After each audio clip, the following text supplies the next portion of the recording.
ለሰሜኑ ህዝብ ለንጹሃን ዜጎች ከንፈር መምጠጥ አቁመን ሁሉም ወደ ፈጣሪ ሊያንጋጥጥ ወደ እግዚአብሔር ሊጮህ ይገባል። አሁን ከወደ ትግራይ እየሰማን ያለነው ጉዳይ በጣም አስጊ ሆኗል። ነገሮች ወዳልተፈለገ አቅጣጫ እያመሩ ይገኛሉ። የሰሜኑ ጦርነት አንድ ሁለት እየተባለ በርካታ ንጹሃን ዜጎች አልቀውበት፣ በርካቶች ተሰደውበትና እናቶች አልቅሰው ዛሬ ላለንበት ዕለት ደርሷል። ዛሬም ቢሆን መልካም ዜናን ስንጠባበቅ ነገሮች የተገላቢጦሽ እየሆኑ መጥተዋል። የትግራዩ ጦርነት ዳግም አገርሽቷል። ወልዲያ አካባቢ በርካታ የአብነት ተማሪዎች መታገታቸውን መረጃዎች እየደረሱን ይገኛሉ። የጦርነቱ ማገርሸት ምክንያቱ ምን ይሆን? እውን በፈጣሪ ዝምታ ወይስ በእኛ ባልተገባ ጩኸት?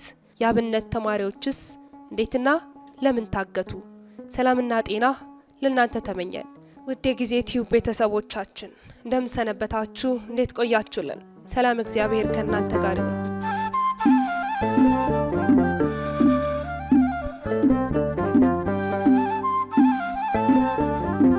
እንግዲህ ዛሬም በመረጃ ሰዓታችን የደረሱንን አዳዲስ መረጃዎች ይዘንላችሁ ተመልሰን መጥተናል።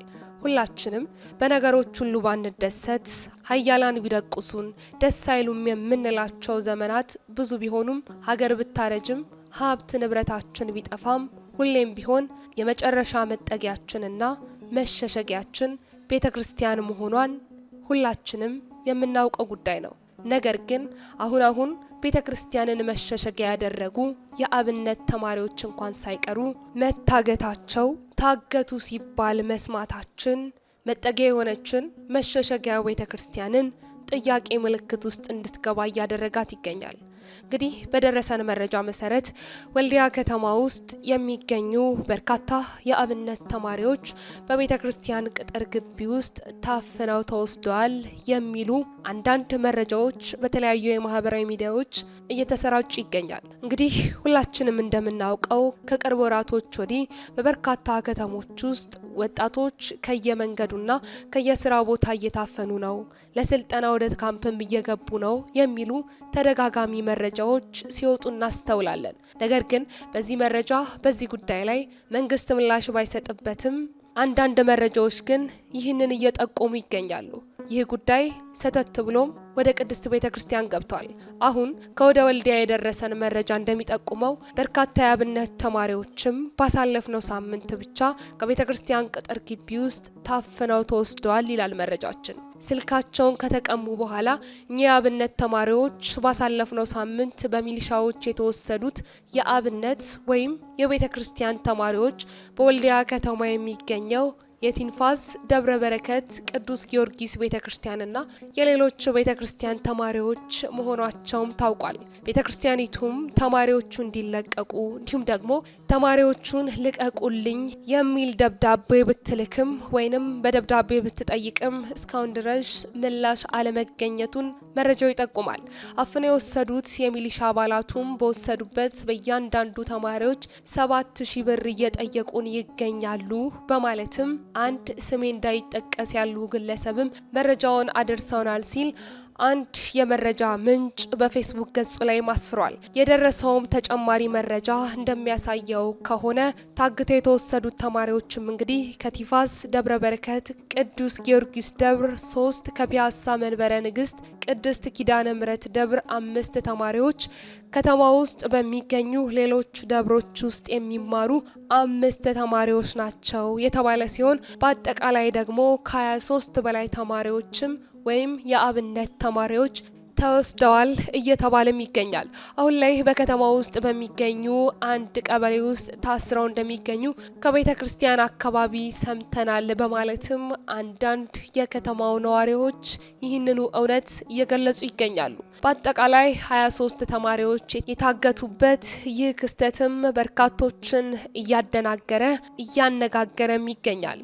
በባለፈው ሳምንት ከተያዙት ከነዚህ አብነት ተማሪዎች መካከል እንግዲህ አንደኛው በዕለተ አርብ ለማምለጥ ሲሞክርም ከሚሊሻ በተተኮሰ ጥይት ተመቶ ከፒያሳ ወደ ቲፋስ በሚወስደው መንገድ ላይ ህይወቱ አልፏል።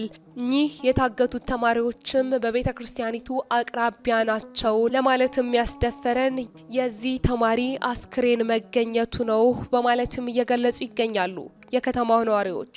ታዲያ በሌላ በኩል በርስ በርስ ጦርነት የሚታመሰው የሰሜኑ ክፍል አሁን ደግሞ የአብነት ተማሪዎች ታግተዋል የሚል መረጃም እንድንሰማ ምክንያት ሆኗል። ይህንንም መረጃ ያደረሰው መሰረተ ሚዲያ የተሰኘ የመረጃ ምንጭ ሲሆን ይህንንም መረጃ በፌስቡክ ገጻቸው ላይ ያሰፈሩት ዕቅበተ ተዋሕዶ የተሰኘ የማህበራዊ ድረገጽም ሲሆን ይህንን ጉዳይ አጣርተውም ከቅድስት ቤተ ክርስቲያናችን ምላሽ የሰጡ ወይንም ደግሞ ስለ ጉዳዩ ማብራሪያ የሰጡ አንዳችም አካላት የሉም። ሌላኛው መረጃችን ደግሞ ከወደ ትግራይ የሰማነው እጅግ አሳዛኝ ክስተት ነው። እንግዲህ የሰሜኑ ጦርነት ዳግም እያገረሸ ይመስላል። የታጠቁ የትግራይ ኃይል አባላትም ደሞዝ ዘገየብን በሚል ቅሬታ እንግዲህ መቀሌ የሚገኘውን የትግራይ ጊዜያዊ አስተዳደር ጽሕፈት ቤት ህንፃ ላይ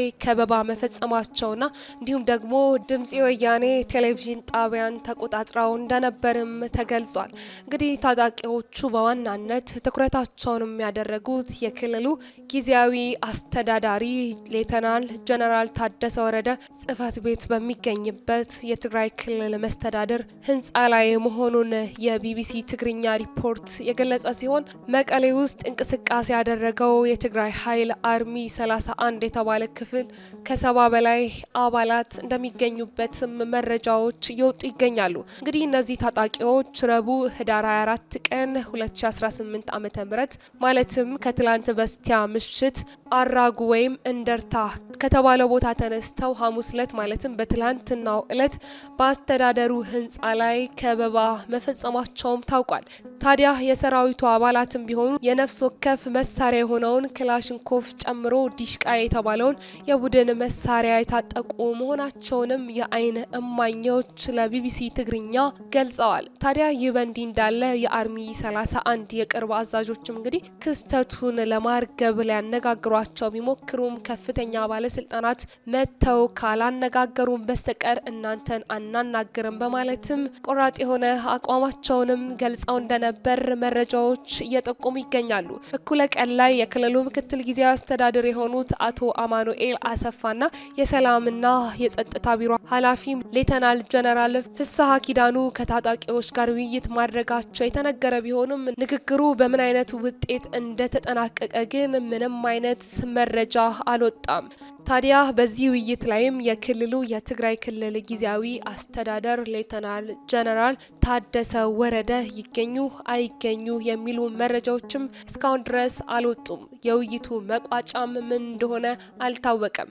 ይሁንና ይህ መረጃ ይህ ክስተትም በርካታ የትግራይ ህዝቦችን ወይንም ደግሞ በርካታ በመቀለ የሚገኙ የትግራይ ክልል ህዝቦችን ስጋት ውስጥ ከቷቸዋል። ጦርነቱ ዳግም ሊያገረሽ ነው የሚልም ሀሳብ እንዲያጭሩ እያደረጋቸውም ይገኛል። የታጣቂዎቹ እንቅስቃሴም ከትላንት ጀምሮ የታየ መሆኑን ነዋሪዎች የገለጹ ሲሆን በዚህም ሳቢያ በመቀለ ነዋሪዎች ዘንድ ስጋትም ተፈጥሯል ይላል የቢቢሲ ትግርኛ ያደረሰን መረጃችን። እነዚህ አካላት እንግዲህ የትግራይ ኃይል አባላቱ በወር የሚያገኙት ደሞዝ እንዲሻሻልና ሌሎችም ጥቅማ ጥቅሞች በተደጋጋሚ ሲጠይቁ ቆይተዋል። ለአሁኑ እንቅስቃሴ ምክንያት በክልሉ ያጋጠመው የደሞዝ ክፍያ መዘግየት ሊሆንም ይችላል እየተባለም እየተነገረ ይገኛል። ይህ እንግዲህ በደሞዝ መዘግየት ምክንያት ተብሎ ለጀመረው እንቅስቃሴ ወዴት ሊያመራ ይችላል የሚለውንም አብረን የምንመለከተው ጉዳይ ይሆናል።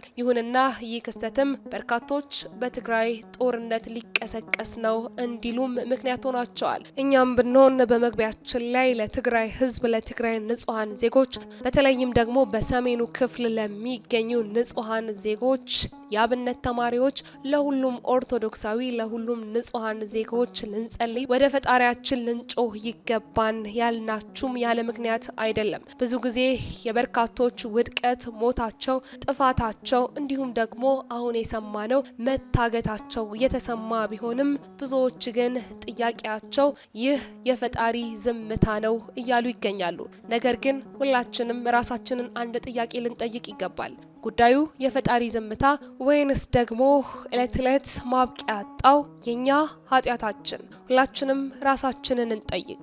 ፈጣሪ እግዚአብሔር አምላክ ሞታችንን እልቂታችንን እያየ እግዚአብሔር ዝም የሚል እንደ አሕዛብ ጣዖት የማይመለከት አምላክ ሆኖ ሳይሆን ጠላቶቻችንን ወዳጆቻችን ማድረግ ስለሚችል ነውና በእኛ የሩጫ ሀሳብና የእቅድ ክንውን በአመታት ለውጥ ያላመጣነውን ነገር በእግዚአብሔር ዝምታ ሞት፣ ህይወት፣ ውድቀትን መነሳት እንዲሁም ደግሞ እልቂታችን፣ ሞታችን ለትንሳኤ ይሆን ነውና ሁላችንም በጸሎትና በተማጽኖ እንዲሁም በጾም ወደ ፈጣሪ ልንጮህ ይገባል። በተለይም ለትግራይ ህዝብ ወደ ፈጣሪ እናንጋጥጥ። ውድ የጊዜ ቲዩብ ቤተሰቦች ለዛሬ ያዝንላችሁ መረጃችን ይህንን ይመስል ነበር። በሌላ መረጃ እስክንገናኝ ድረስ ሰናይ ጊዜ ለእናንተ ተመኘን።